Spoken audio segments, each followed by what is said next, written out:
Hello, hello, hello. Hello.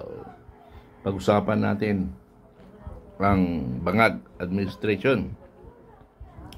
Samot-saring balita ito, kwento. Pero sige lang, pamigyan natin para malaman ng publiko, ano? Anyway, gumagana naman ang ating batas kahit papaano. Pakinggan na lang natin muna.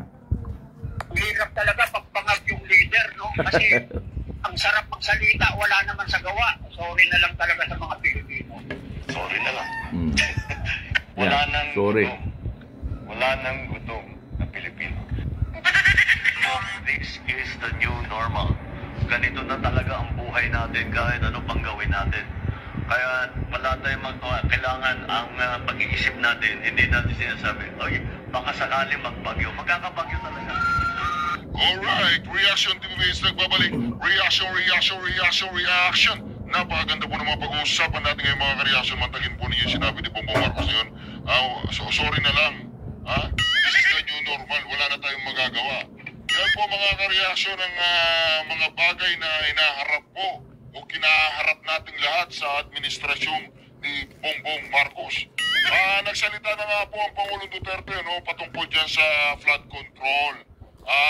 Nagpahayag na po siya ng kanyang mensahe. Pag-uusapan natin yan. At pag-usapan din po natin sa video na ito mga ka-reaction ang pagkakaiba ni Marcoleta at saka ng mga tulpo. Pagkakaiba ng isang abogado at saka isang dalawang abogago.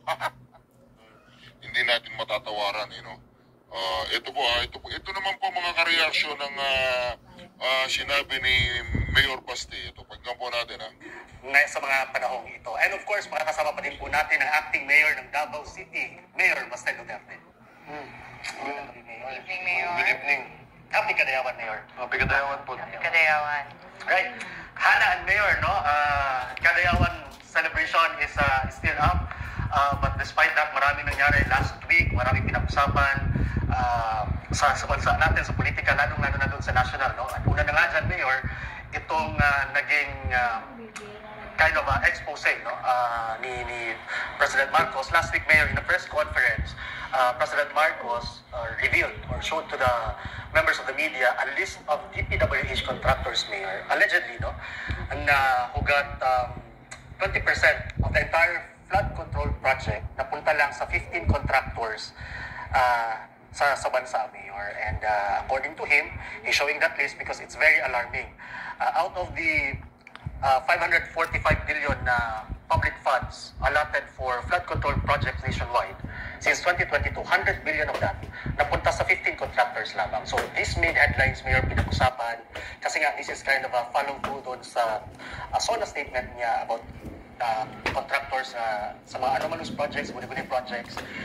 And yun nga, Mayor, and then maraming reaction at komento about this. There were 15 contractors sa pinangalanan. Some were allegedly linked to certain personalities, Mayor, including people in politics and even a member of the House of Representatives, Mayor. Yun yung allegation. So, itong pag-release ni Presidente ng listahan, Mayor, anong masasabi mo dito, Mayor? Was there, kasi ngayon maraming nagtatanong niya na this is just for a show? Or talaga mga habulin niya to?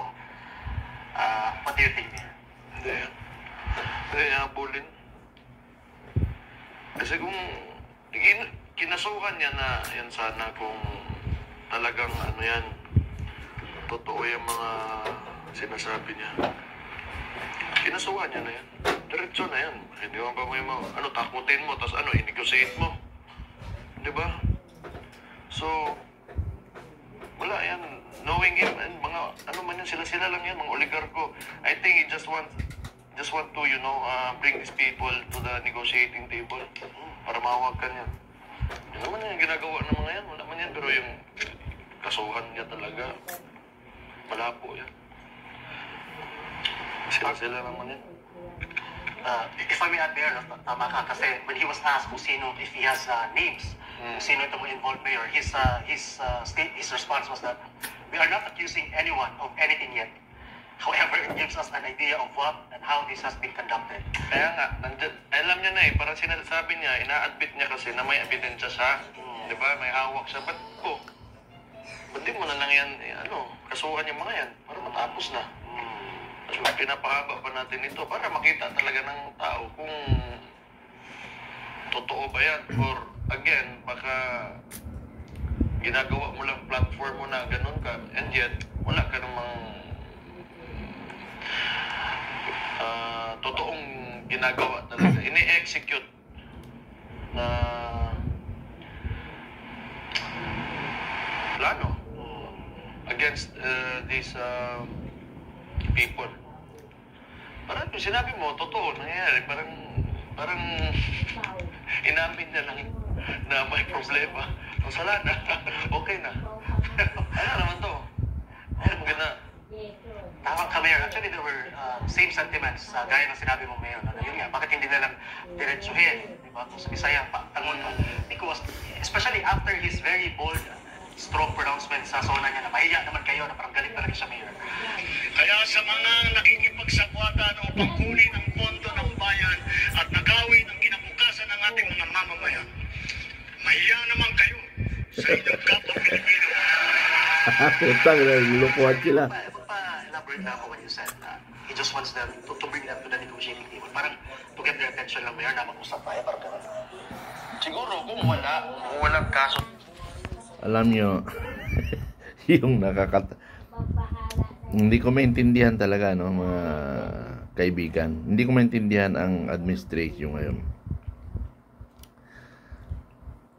Hindi ko malaman kung nasaan ang utak ng Pangulo natin eh. Sabi niya, this is a new normal. Pwede bang sabihin ng Pangulo yung this is new normal? Siguro, maaari, bilang isang pag-asa ng bayan ng Pilipinas, pipilitin natin gawing na maganda ang ating bansa. Pero sinasabi niya this is a new normal, ibig sabihin, inaamin niya na wala siyang magagawa. Yan yung masaklap sa ating mga kababayan. Kaya magulo ngayon ang bansa natin. Kasi ang daming boss sa ating bansa. Bakit magulo ang bansa? Ang daming boss. Kasi ramdam nila na kayang-kaya nila ang boss nila. Kaya gumagawa sila ng sarili nilang diskarte. Katulad nung sa yung kanyang first cousin, si Tambaloslos, gumagawa ng pera. Ang kanyang asawa, gumagawa rin ng pera. Sariling diskarte. Yung DPWH,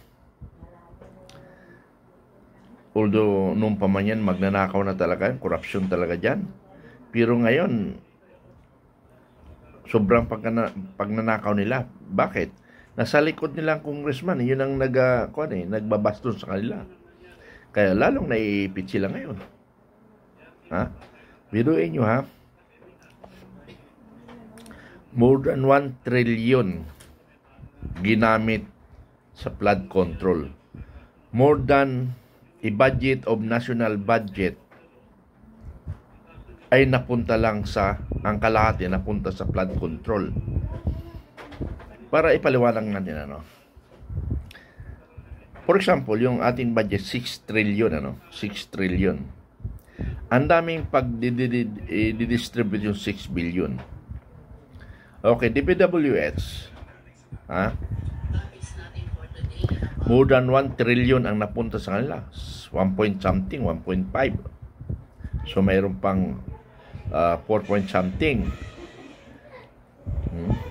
DNR, DND, DILG, DOST. Marami pang ahensya ng gobyerno. Kung mga secretaries government, mga cabinet government is nasa kwan siguro, nasa 20 secretaries. Tagi 1 billion. Hindi. Ang nangyari, 500 billion na lang yung iba. Kaya yung mga ahensya ng gobyerno, wala na magawa, kulilat na. Napunta lang sa DPWH, maaring 1 point something trillion. Tapos sa flood control, in every 1 kilometer,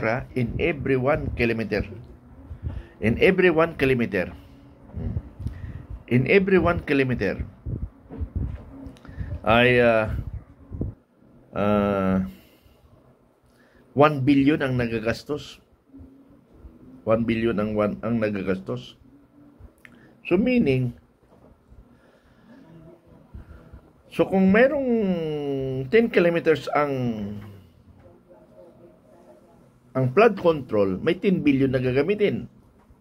So ibig sabihin, pahabaan na lang ng flood control para pahabaan din ng ibubulsa. Ganon kasimple ang ating bansa, no?